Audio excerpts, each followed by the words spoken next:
মঞ্চত আছো মই এবিএমচুৰ সভাপতি হিচাপে আপোনালোকক আহ্বান জনাব খুজিছো যে মানুহৰ জীৱন and of the life every person every citizen have right to learn the education and education is the backbone of a nation. শিক্ষা হৈছে জাতিৰ এটা মেৰুদণ্ড।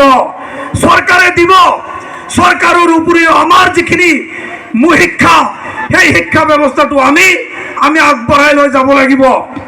আজিৰ তাৰিখত সংখ্যালঘু জনসাধাৰণৰ পৰিচয় কি? আমাৰ পৰিচয় আমি আজিৰ যুগত আজি একবিংশ শতিকাৰ দ্বিতীয় দশকত আমি সংখ্যালঘু সমাজ আমি ভাগৰ ৰাজনীতিত আমি লিপিবদ্ধ হৈ পৰিছোঁ।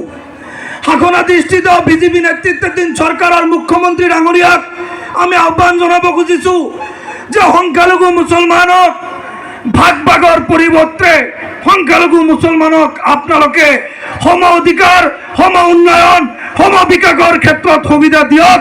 ইয়াই আমাৰ প্ৰথম আৰু শেষ কামনা, আৰু সেই কামনাৰ কাৰণে নৈতিক ক্ষেত্ৰত আমি সহযোগ কৰিম, অন্যথায় আমি তীব্ৰ বিৰোধিতা কৰি যাম।